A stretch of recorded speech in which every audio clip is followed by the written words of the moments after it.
Начинайте погрузку раненых! Пожалуйте, господин прапорщик. Ну, Чебан, прощай. Господин прапорщик, ей-богу, ваше благородие, возьмите меня. Ей-богу, возьмите. Чудак человек, как же я могу? Да, господин прапорщик, вы можете. Вы все на свете можете. То же, ну, как вы поедете без меня? Кто вам по дороге поможет? А я в случае чего и постирать могу, и изготовить поисты. Ладно, зови сюда начальника госпиталя. Я бегом! Не могу, не имею права, не положено. Ваше высокоблагородие, як же офицеру без денщика? Это до февраля можно было взять раненому офицеру в тыл денщика, а сейчас не положено. Ваше высокоблагородие. Впрочем, боже мой, делайте как хотите, пусть хоть вся армия уезжает, тем скорее кончится вся эта революционная петрушка. Вы, как там ваша фамилия? Чебан, ваше высокоблагородие. Можете сопровождать вашего прапорщика, но только без аттестата. Слушаюсь. Аттестат пусть вам выдаст в тылу воинский начальник, если, конечно, он вас не арестует за дезертирство. Я отвечаю. Ну так отправляйтесь, я умываю руки. Премного благодарен, ваше высокоблагородие. Идите вы все к черту! Все это происходило жаркой солнечной осенью 1917 года в румынских Карпатах, в первые часы русского наступления, начатого по всему фронту после двухдневной артиллерийской подготовки. Петя, или как он теперь назывался, прапорщик Бачей, понимал, что ему здорово-таки повезло. Недаром же у него было две макушки. Он оказался первым и к тому же легко раненым офицером по всей дивизии, поэтому его эвакуация в тыл совершилась со сказочной быстротой и легкостью. Через 2 суток после ранения Петю вместе с другими ранеными торопливо погрузили на санитарный поезд, который тотчас отошел от станции.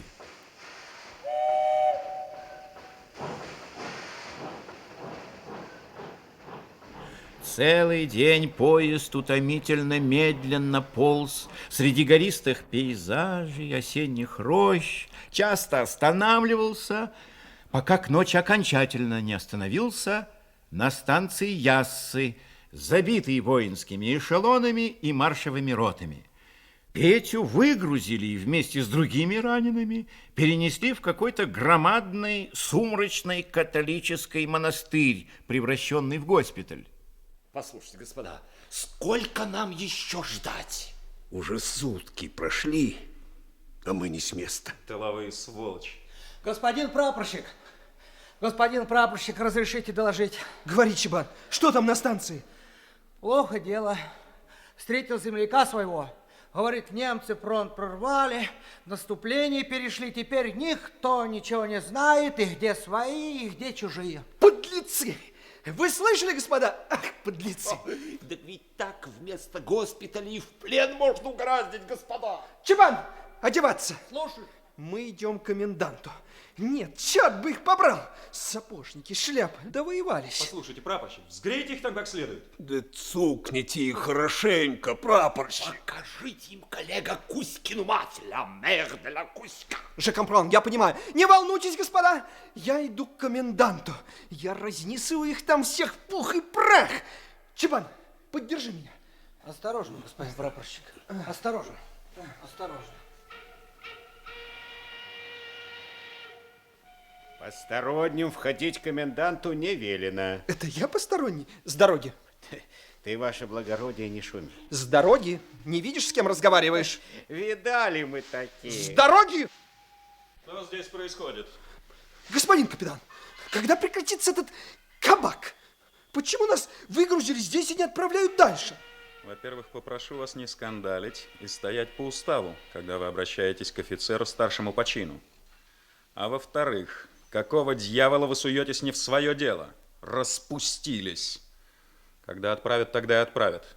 Вам что, не терпится поскорее на фронт, получить немецкую пулю в зад? Не суйтесь поперед батьки в пекло, успеете. Да я, наоборот, не на фронт, а в тыл. Вот как? То есть не лично я, так сказать, мы, то есть все раненые. Нас почему-то выгрузили из поезда и посадили в какой-то монастырь. Вот как. Значит, вы изволите торопиться с фронта в тыл. Драпаете. Попрошу вас в таком тоне не разговаривать с раненым офицером. Развалили к чертовой матери фронт, а теперь вместо того, чтобы ликвидировать прорыв, бросаете на произвол судьбы раненых и устроили здесь кабак. Прорыв? Да я за такие слова вас сейчас тут же на месте. За распространение провокационных слухов. Приказ Корнилова знаете? Вы арестованы. А что я сделал?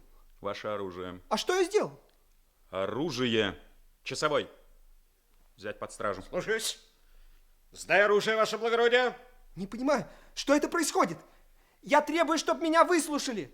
Здесь явное недоразумение. Пусть меня либо освободят, либо предадут суду. Суду много чести. Таких типов, как вы, расстреливают на рассвете во дворе комендатуры. Срывают погоны и расстреливают без всякого суда. Но за что же? За что? За измену. За панику. Мальчишка. Вы не имеете права! Я офицер! Не офицер, а большевистская сволочь.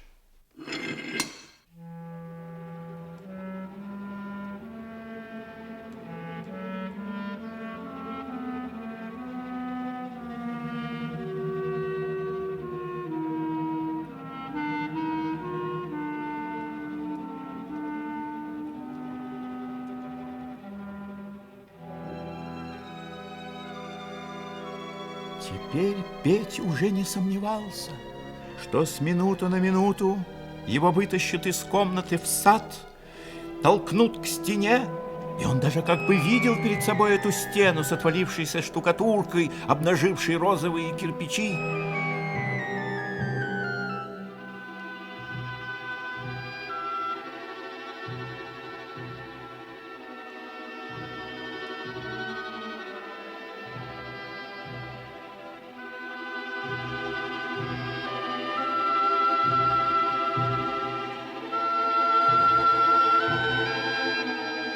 Петя провел ни с чем не сравнимую и ни на что не похожую ночь, когда вихрь разнообразных мыслей, представлений и ощущений с умоиступляющей быстротой и постоянством вращаются вокруг какой-то одной неподвижной точки сознания, дошедшего до высшей степени неземной, но уже какой-то небесной ясности.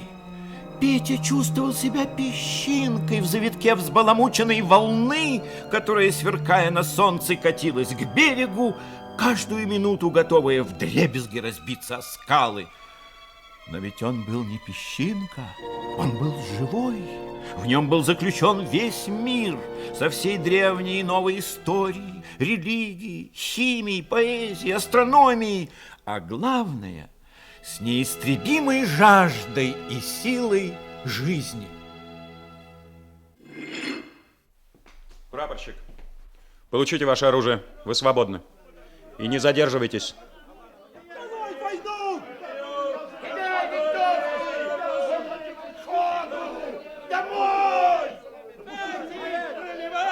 Господин прапорщик! Бачите, я тут! Бачите? Тікайте до мене! Здравствуй, Чебан! Здравствуй. Ну как ты? Да я-то что? Вы, слава богу, живы. Эй, товарищ, идите сюда. Гаврила, это ты? Да ты что, не узнаешь, что ли? Паныч, Петя, что вы пропали, ваше благородие? Гаврила, узнал таки, вспомнил. Да как не помнить? Все помню, и хутор Васютинской, и как вишни собирали, и как я за конюшней любил поиграть с вашим младшеньким братцем в картишки. Помнишь? Ну, господин прапорщик, скажи спасибо, что мы успели поднять гарнизон, а то б тебе крышка. Здесь, как видишь, сплошная контрреволюция, казачье, корниловцы и всякая прочая сволочь. Вы-то как сюда попали? Я прямо с передовой. У меня осколком нога ранена. А вместо того, чтобы нас отправить в тыл, нас почему-то держат здесь. Так ходу отсюда. Да мы бы рады, да не знаем, как, товарищ Гаврила. Гаврила, это вестовой мой. Понятно. Не могу, нога. Так помогай давай, вестовой. Куда вы меня тащите? Санитарный поезд. Ходу. А ты слушай меня, вестовой, и запоминай. Слухаю, товарищ Гаврила. Когда вы приедете в Одессу, надо непременно словчиться и попасть в офицерский лазарет Красного Креста на Морозлиевской. Понял, товарищ Гаврила. В этом лазарете служит Мотя. Так. Племянница Гаврика Черноиваненко, друга твоего прапорщика. Так. Все запомнил. Лазарет на Морозлиевской. Запомнил? Хиба ж я дурак, товарищ Гаврила. Не могу больше, болит. Господин. Не дрейф, Петечка. Живы будем, не помрем. Я не дрефлю.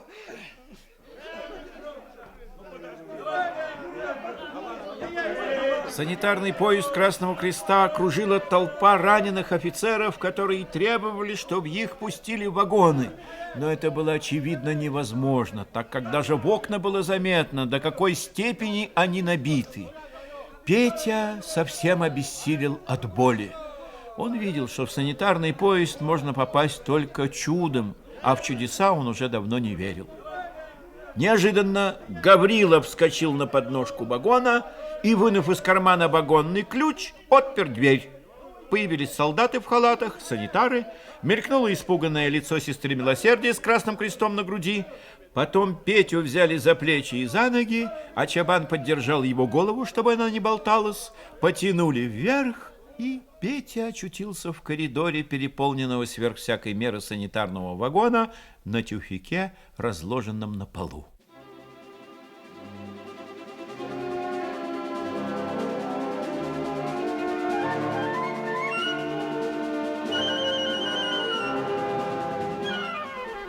Петя уже ничего не понимал, а только всем своим существом чувствовал одно – он спасен, и война для него кончена.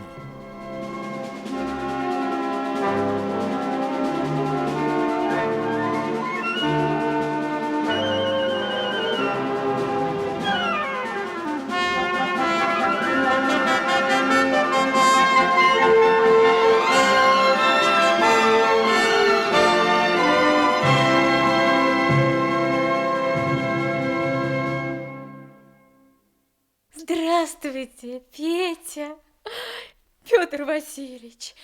С возвращением вас в Одессу. Мотя, здравствуй. Как я рад тебя видеть.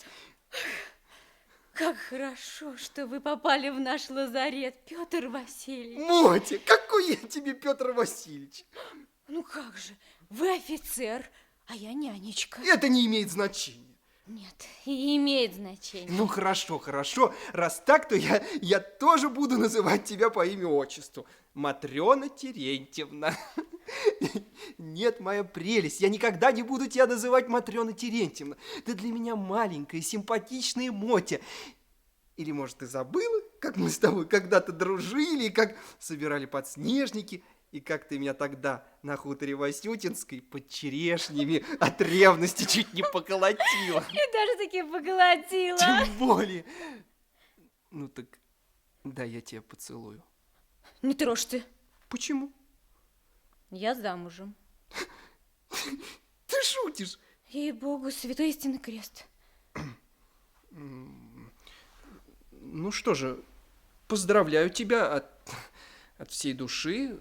Кто ж твой, так сказать, супруг, избранник, если это не секрет? Наверное, какой-нибудь местный раненый прапор? Я угадал? Да нет, ничего подобного, вы не угадали. Да вы моего мужа, наверное, помните. Аким Перепелицкий. Рыбак с Малого Фонтана, он у вас на хуторе Васютинской тоже бывал. Конечно, помню.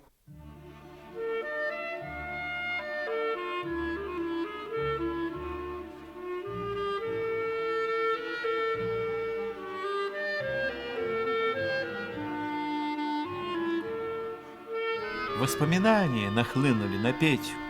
Он так живо представил себе хуторок в степи, темные черешневые аллеи, костер, голубой луч маяка, упиравшегося в звездное небо, Все то, о чем он сначала так часто вспоминал на фронте, а потом забыл и вспомнил снова лишь несколько дней назад, когда бывший хуторской конюх Гаврила тащил его в санитарный поезд и советовал ловчиться в лазарет к Моте.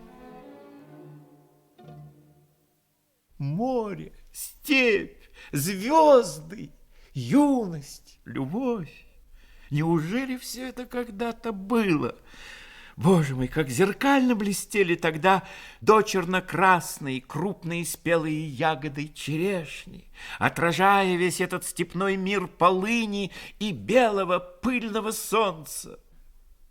Да, он совсем забыл и только сейчас вспомнил. Среди этого забытого мира в венке из степных ромашек на темных вьющихся волосах стояла упрямая девочка, глядя на него юными, строгими, требовательными глазами, такими же темными, зеркальными, как черешни. Марина Павловская. Моть, а где теперь Марина Павловская? Таки, наконец, вспомнили вашу любовь. Она здесь, в Одессе? Нет, уже давно в Петрограде. Откуда ты знаешь? Знаю. А ваш папочка Василий Петрович опять бедствует? Да, он писал мне в действующей армии, что владелица хутора Васютинской отказалась продлить аренду. Василий Петрович кое-как перебивается. Да. Готовит этих экстернов. А тетя ваша, Татьяна Павловна, уже больше не живет с вами. То есть как? Она замуж вышла. Тетя? Да ты шутишь. Вполне серьезно. Вот это новость. Я уже послала Анисима сказать вашему папочке, что вы приехали. Какого Анисима? Ну, денщика вашего, по-теперешнему-то вестового, который вас спасал вместе с хуторским Гаврилой, когда вас чуть не расстреляли корниловцы. Он мне все рассказал. Ах, Чебан! Я и не знал, что он Анисим. Ну да, Анисим. Я его пока устроила у мамы на ближних мельницах. Ну, Чебан, видишь, как быстро окопался. Моть, а где сейчас Гаврик? Слава тебе, Господи, вспомнили про своего дружка. Он воюет? Он когда воюет, а когда и другими делами занимается. В тылу? Бывает в тылу, бывает. Он теперь на нелегальном положении. Понимаю. В Одессе бывает? Сегодня здесь, завтра там. Ну, побегу. Надеюсь, теперь мы будем с вами часто бачиться.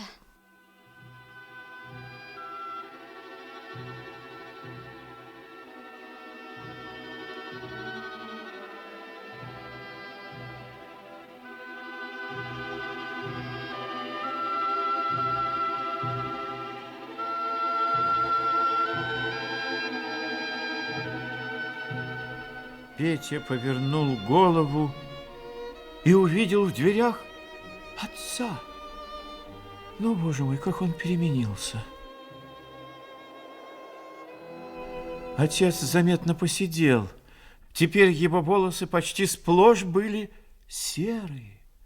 Они по-семинарски с двух сторон падали на малиновый от загара лоб. На носу сидело стальное пенсне с пробковыми защипками и черным шнурком, такими знакомыми с детства. Рот отца был полуоткрыт, и вокруг него беспорядочно росла давно не стриженная борода.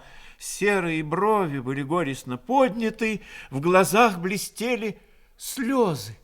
Петруша! Папа, здравствуй! Петруша! Здравствуй, папа! Родной ты мой! Какой ты стал! Да какой я стал! Вот как ты-то, Петруш? Куда же это тебя? В ногу, что ли?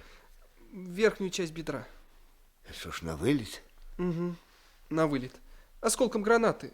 Вообрази себе, снаряд разорвался буквально под ногами. Да что ты? Ну пусть тебя это не волнует, сейчас все в порядке. А кость? Кость не задет, успокойся. А как поживает наша дорогая тетечка? Так Татьяна Ивановна, слава богу, жива, здорова.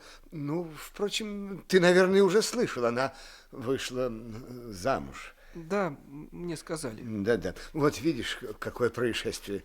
Вот, видишь, ну, впрочем, вполне естественно, что Татьяна Ивановна в конце концов решила как-то устроить свою личную жизнь. Я ее понимаю.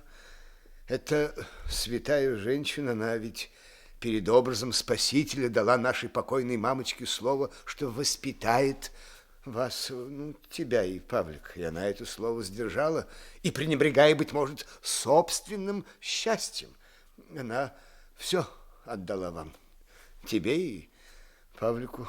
Да, кстати, где же Павлик? Он ведь обещал прийти тебя проведать.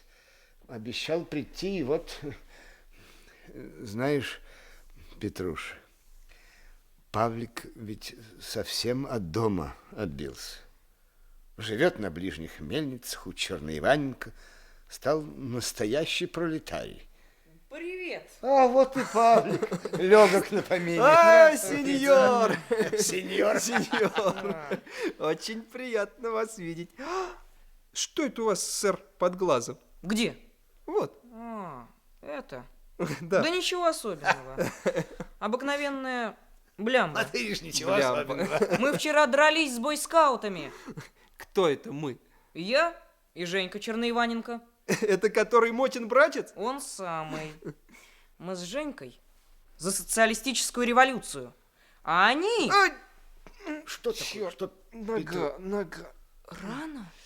Она проклятая. Сильно болит? Терпимо. На вылет? Угу. А куда? Верхнюю часть бедра. Кость? Можешь не волноваться, не задета. Ладно. Поправляйся. Мне пора. Да куда ты, Павлуша, куда? Меня Женька Черноиваненко ждет на улице. Совсем от дома отбился. Петрушенька, вот поешь груш, я принес тебе. Ты ведь большой любитель, я знаю. Благодарю тебя, папочка. Поправляйся, Петруша.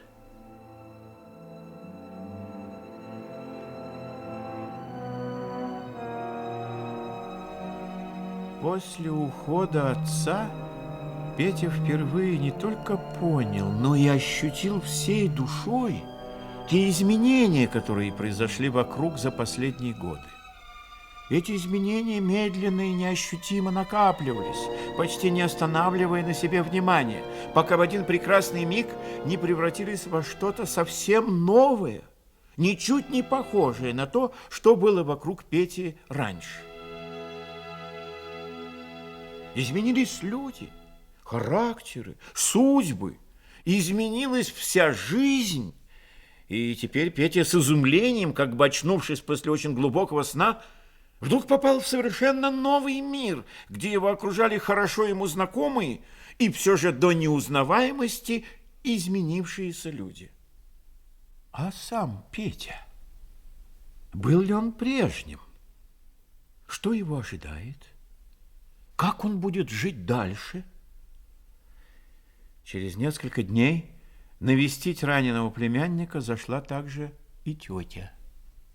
Петечка! Тетечка! Тетечка! Тетечка! Петечка, Тетечка. рыбка моя дорогая! Тетечка, ну что же вы начали сразу свою? Понимаю, ты отвык на войне от сантиментов.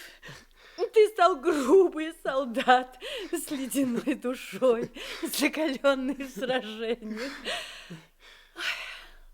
Ну, так дай же мне, по крайней мере, посмотреть на тебя. Смотрите. Ой, какой ты громадный. Боже мой, ты, кажется, уже бреешься? Тетечка. Простите, пожалуйста, я не хотела тебя обидеть. Римские воины тоже брились. Но, однако, я вижу, что ты здесь себя отлично чувствуешь. По-моему, твоя рана не такая уж тяжелая. Верхнюю часть бедра на вылет. Кость задета? Да далась вам всем эта кость. не задето, успокойтесь. Судьба Онегина хранила. Ну, надеюсь, моя курочка, ты здесь недолго залежишься. Не знаю. А мне даже кажется, что ты мог бы уже и сейчас взять вот этот свой декоративный костыль и пройтись по Дерибасовской. Ой, слушай, это было бы страшно шикарно. Да, подожди, я же совсем забыла, боже мой. Что?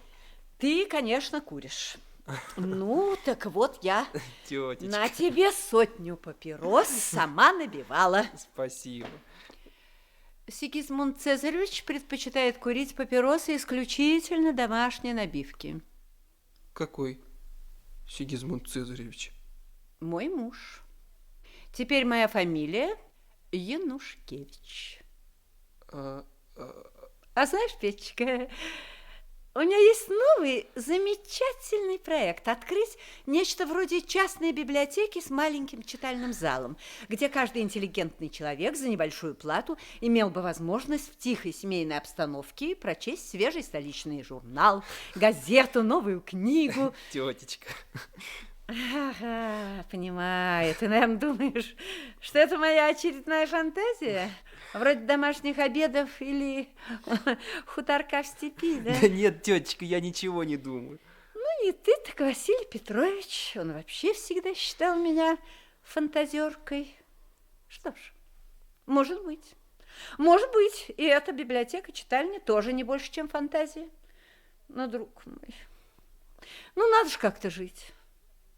Выкручиваться, особенно в такое время, при такой ужасной дороговизне. А какие у тебя планы? Ах, боже мой, ну какие планы? Ну, обыкновенные. Не знаю, поступлю в университет. Допустим. А на какой факультет? Не знаю, не все ли равно? Ну, на юридический. Я так и думала, что на юридической, когда не с чего ходить, ходят спик. Тетечка, ну что же вы от меня хотите? Хочу, чтобы ты понял, что Россия летит в пропасть, и мы вместе с ней. Нет, друг мой, как хочешь, а я вполне согласна с Павловской, которая считает, что Россию может спасти только превращение империалистической войны в гражданскую. Тетечка, а где сейчас Павловская? В Петрограде, конечно. Ты, наверное, уже слышал, Павловская мать играет какую-то роль у большевиков, чуть ли не секретарь у Ленина. Наверное, она опять на нелегальном положении. Ну что за проклятая страна, где вечно преследуют порядочных людей? Тетечка, а Марина? Вместе с матерью. Понятно. А что? Что? Или вспомнил старую любовь? Да. Так можешь успокоиться, у тебя нет ни малейших шансов. Почему? Счастливый соперник. Кто? Неужели не догадываешься? Нет. Твой старый друг, Черный Иваненко. Гаврик? Друг мой, он уже не Гаврик, а товарищ Черный Иваненко. Твой Гаврик теперь фигура. Ты с ним не шути, большевик. Гроза мировой буржуазии. Его трижды арестовывали и трижды, как говорится, под давлением революционных масс освобождали. Вот это дела. Понятно. Ну, рыбка моя, я пойду. Сигизмунд Цезаревич не любит, когда я надолго отлучаюсь из дома. Поправляйся, курочка моя.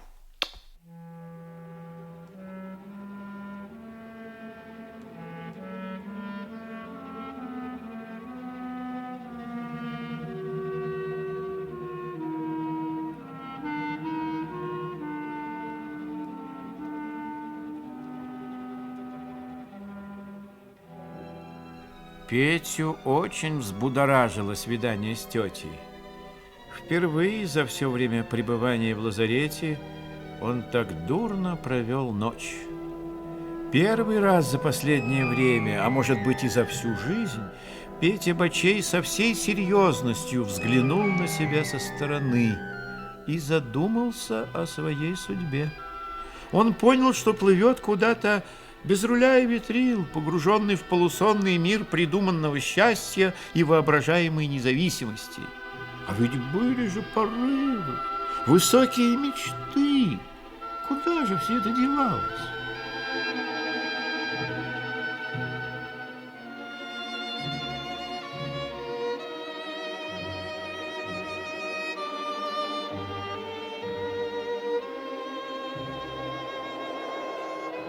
Петя провел в лазарете уже 2 месяца. Он был здоровый малый, и рана заживала с пугающей быстротой. Издавна было известно, что на Пете все заживает, как на собаке. Это свойство, которым он раньше так гордился, теперь приводило его в уныние. Господин прапорщик, я до вас цедульку принес. Давай. Небось от барышни. Не твое дело. Давай письмо и можешь идти. Точно от барышни. Якось она конверт пахнет. Что те сиренью цветов? Ты слышал приказ? Можешь идти. Слушаюсь, господин прапорщик. Дорогой Пьер, с радостью узнала, что вы живы и находитесь сейчас в Одессе. Приглашаю вас, моего милого старого друга, навестить как-нибудь вечерком меня в моем тихом уголке. Я надеюсь, что рана ваша не столь серьезна, чтобы эти противные хирурги могли помешать нашему свиданию. Ваша Ксения. Моя Ксения.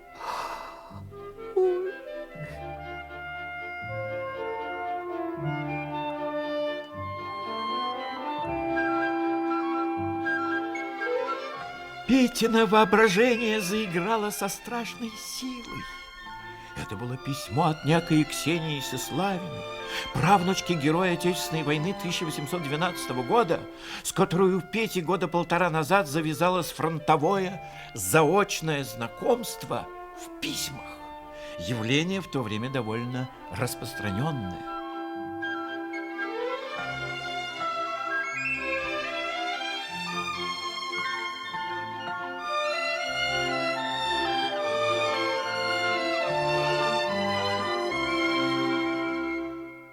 Выждав для приличия 2 дня, которые ему показались 2 месяцами, сгорая от нетерпения, он отправился к своей Ксении.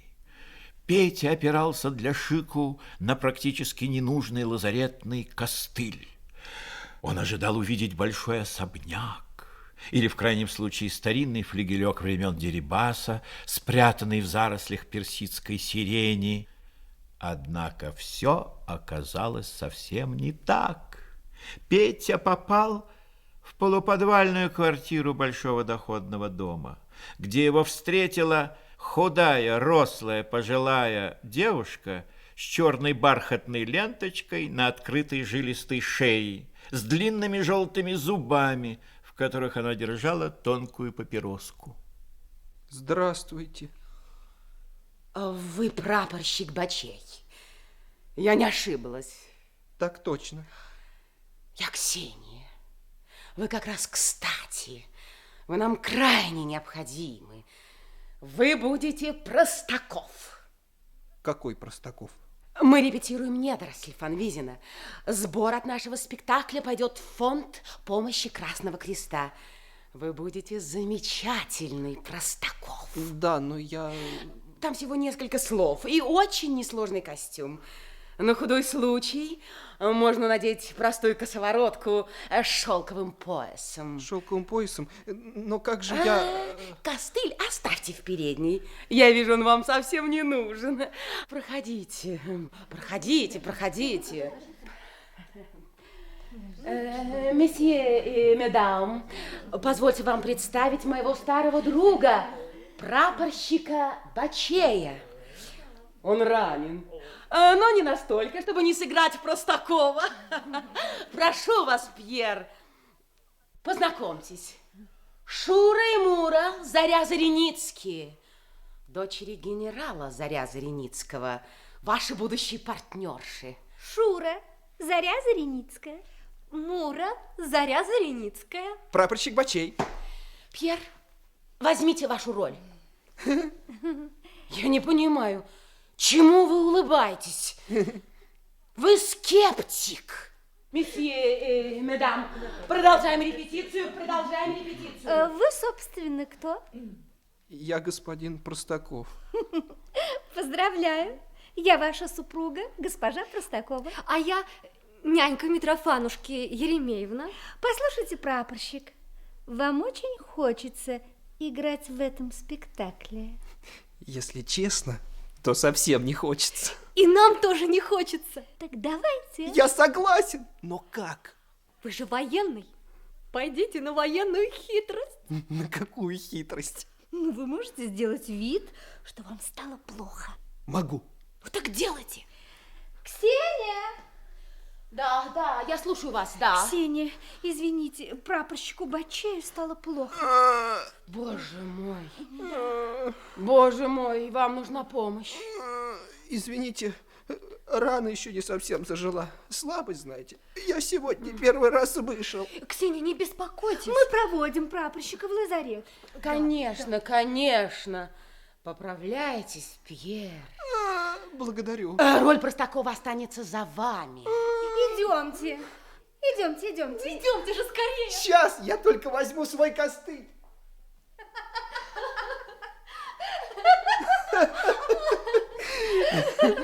Ну вот, мы на свободе. А вы теперь куда, прапорщик? Не знаю. В лазарет, наверное. Послушайте, прапорщик, идемте к нам. Правильно, идемте к нам. Вам будут очень рады. Петя был подхвачен с обеих сторон под руки и, как бы окруженный душистым облаком ленты, локонов, теплотой нежных оголенных рук, блеском счастливых глаз, таким веселым и таким искренним смехом, был введен в дом и был представлен нарядной даме, которая милостиво протянула ему руку в кружевном рюше и улыбнулась, как старому знакомому. Это прапорщик Бачей, а это наша мама. Прапорщик Бачей. Это наша старшая сестра Инна. Прапорщик Бачей. А это наша средняя сестра Ирина. Прапорщик Бачей. Если хотите доставить ей удовольствие, называйте ее Ирен. Но будьте осторожны, у нее ужасный характер. Сияла ночь, луной был полон сад. Сидели мы с тобой в гостиной без огней. Рояль был весь раскрыт, и струны в нем дрожали, как и сердца у нас над песнею моей. Будьте осторожны, прапорщик, она вас влюбляет. У нее такая манера, но вы не поддавайтесь.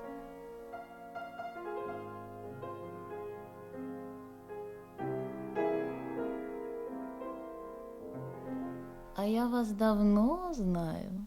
Каким образом? Мы когда-то покупали черешни. Ведь это вы жили на хуторе Васютинской? Да. Ну, мы, собственно, не специально торговали, а так сказать. Да, я знаю. Ваш отец должен был оставить службу. Да. И вы бедствовали. Я что-то слышала. Но мне было тогда всего 12 лет. Я была еще совсем девочка. Мы ходили к вам с Инной, ее многочисленными поклонниками.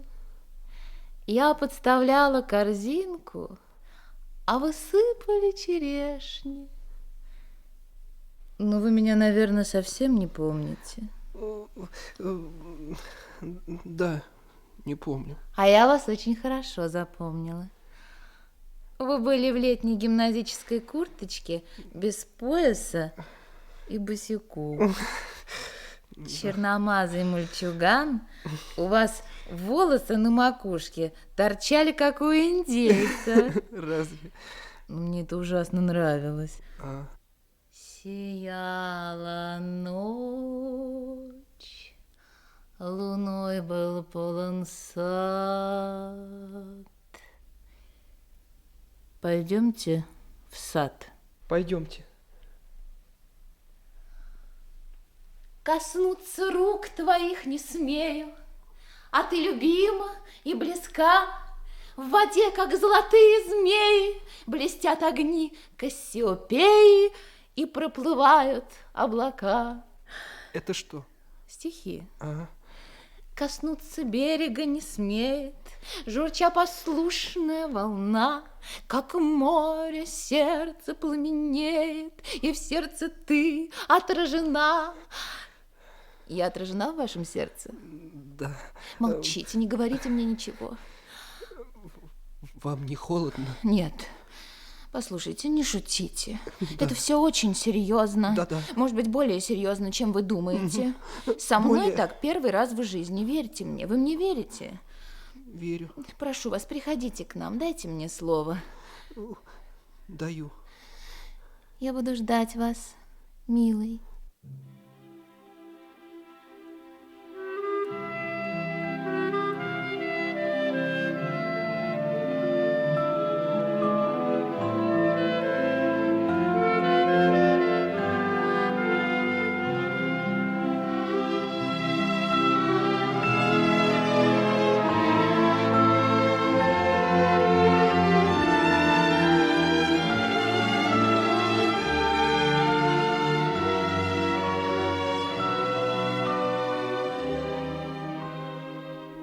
В лазарете Петю ждала неприятная новость.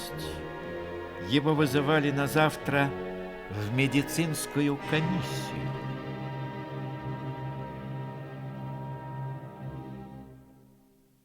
Он провел тревожную ночь. На рассвете в палату, держа что-то под халатом, неслышно вошла Мотя. Шепотом разбудила Петю и, оглянувшись по сторонам, быстро и ловко поставила ему на зажившую рану крепкие горчишники. К тому времени, когда надо было идти на комиссию, Петино бедро заметно побагровело, а на месте ран выскочили такие волдыри, что Петя даже сам испугался. Следующий прапорщик Бачей. Я здесь. Заходите. Так, ну-с, как себя чувствуете, прапорщик? Спасибо, ничего. Покажите-ка свою рану. Сейчас. Вот. Да. Здесь болит? Извините, болит. Значит, болит. Болит, да. Так не надо было ставить горчишник. Я, собственно... Одевайтесь. Ну, оставьте этот костыль. Он вам нужен как мертвому припарке. Здоров? К воинскому начальнику. Следующий. Ну, что, Петечка? К воинскому начальнику.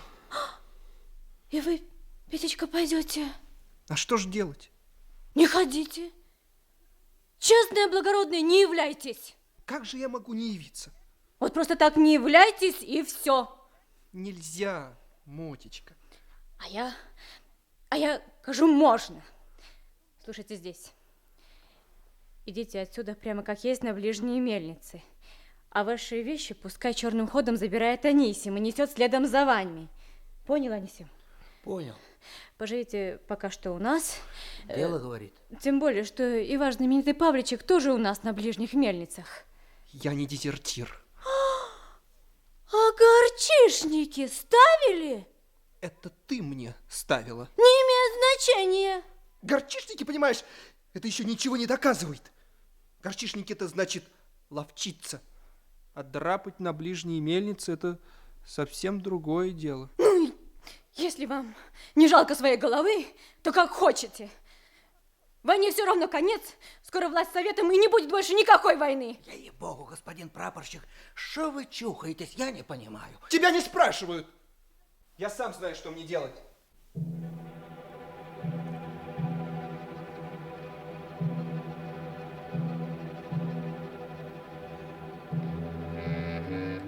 Петя пошел в палату, скинул халат и лег под одеяло, укрывшись с головой, как будто это могло помочь делу.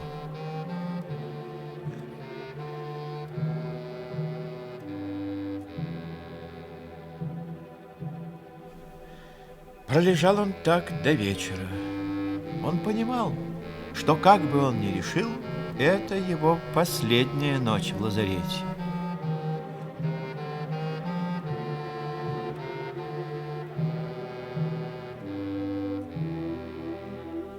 Ночью, внезапно, без всякой видимой причины, его охватило жгучее желание увидеть немедленно Ирен. Он едва дождался утра. Не было еще 10 часов, когда он разыскал дверь с большой медной дощечкой, где красиво прописью с черным нажимом была выгравирована фамилия генерал-лейтенанта Заря-Зареницкого. Понимая, что он поступает как мальчишка, но не в силах сладить с собой, Петя нажал белую фаянсовую кнопку.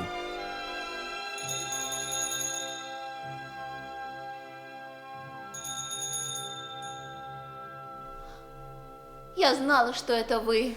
Простите, что в такой ранний час. Как вы смели так долго не являться? Да я... Пойдемте ко мне в комнату. Да-да.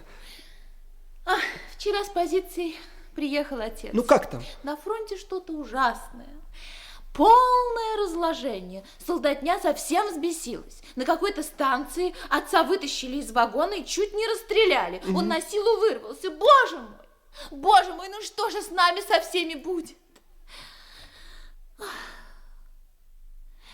Вы меня любите? Вы... Молчите. Милый. Ирен. Вообще я боюсь, что вы себе что-то вообразили. Но все равно я вас обожаю. Ирен. Нет, в самом деле, я вам нравлюсь хоть немного. Глупый. Ну чем же, чем? Вы хороший. Я вас люблю. И я вас, Ирен. Теперь идите. Ирен, до скорого свидания. Подождите. Я влюблена в вас, как кошка. Вы понимаете это? Моя. Твоя. И знай, я не играю больше. Я тебя безумно люблю. Так случилось. Понятно. Пока об этом никто не должен знать. Дай слово. Даю. Идти к воинскому начальнику было рано, и, попрощавшись с Ирен, Петя направился с визитом к тете. У ворот на стене Петя увидел самодельную вывеску, извещавшую, что во дворе направо, ход вниз, открылась общедоступная библиотека-читальня для интеллигентных тружеников. Спросить мадам Янушкевич. От слов мадам Янушкевич Петя болезненно поморщился, но все же решительно вошел во двор, повернул направо, спустился вниз, нашарил в потемках дверь, обитую старой клеенкой, и сразу же очутился перед Татьяной Ивановной. Проходите, пожалуйста. Это ты? Я. А где же твой декоративный костыль? Нет, вот представьте себе. А где же ваши интеллигентные читатели? Ну, вы, друг мой... За все время ни одного человека? Ни одного. Вы фантазерка. Ну, это любимое выражение Василия Петровича. Как твоя рана? Ничего. Или ты так влюблен, что уже забыл о своем ранении? Откуда вы знаете? Ты влюблен и хочешь жениться. Откуда вы знаете? Ну, друг мой, это же общее явление. Кроме того, у тебя на лице написано абсолютно все. Одним словом, я тебе говорила и говорю еще раз. Ты летишь в пропасть. Но если мы любим друг друга... Кто это мы? Я и дочь генерала Заря-Зареницкого Ирен. Боже мой! А что? Что? Ничего, ты не мог придумать что-нибудь более остроумное. Жениться на дочери известного черносотенного бурбона-подлеца, каких свет не видал, который убежал с фронта от своих собственных солдат, вуаля. Да, тетечка, нет, ну что вы... Хорош ты будешь, друг мой, когда твоего милого тестюшку повесят на первом же фонаре на углу Пироговской и Французского бульвара. Тетя, ну... Нет, нет и нет. Ты у меня сочувствия не найдешь, я очень извиняюсь. Кроме того, я совершенно не понимаю. Ну что ты нашел, мадемуазель Ирен? Ну, самая банальная генеральская дочка. Спешит поймать жениха, пока еще всех молодых прапорщиков не ухлопала на фронте. Тетя! Подожди.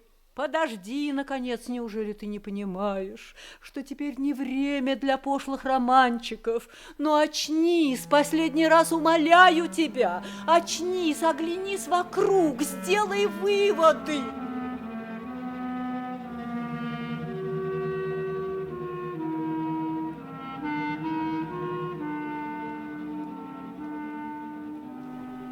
Петя сидел, поджав ноги на шатком венском стуле и чувствовал, что тетя как будто действительно права.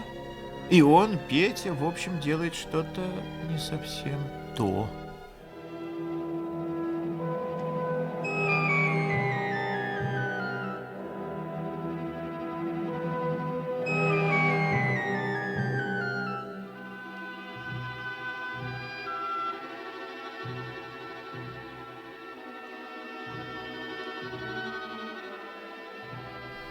Попрощавшись с тетей, Петя отправился к воинскому начальнику. Но не только не смог пробиться в канцелярию, но даже дойти до середины двора, наполненного солдатами. В первую минуту нельзя было понять, что происходит. Но скоро Петя понял, что это какая-то пехотная дивизия, бросившая орудия, в полном составе покинувшая позиции, пришла к воинскому начальнику, требуя аттестаты на все виды довольствия, жалования и железнодорожные билеты для возвращения по домам. Видимо, за последние несколько дней положение на фронте настолько ухудшилось, что теперь было бы просто глупо стараться попасть на позиции. У Пети отлегло от сердца. Он сделал все от него зависящее, но, к сожалению, всюду опоздал. Совесть его была чиста. Немного погодя, вместе с подоспевшим Чабаном, Петя уже раскладывал свою походную кровать в том самом сарайчике на ближних мельницах, где он однажды некоторое время жил перед войной. Кроме Пети в сарайчике помещались еще Павлик и Женька, а в уголке стояла самодельная коечка Чабана. За последнее время Чабан стал гладким, отъевшимся, с ленивой улыбкой. На рукаве его новой темно-зеленой шерстяной зимней гимнастерки красовалась красная нашивка. Чабан, это что за нашивки? За ранение. Когда же тебя успели ранить? Говори. Меня еще не ранили. Да какого черта ты носишь нашивку? А это я с вами.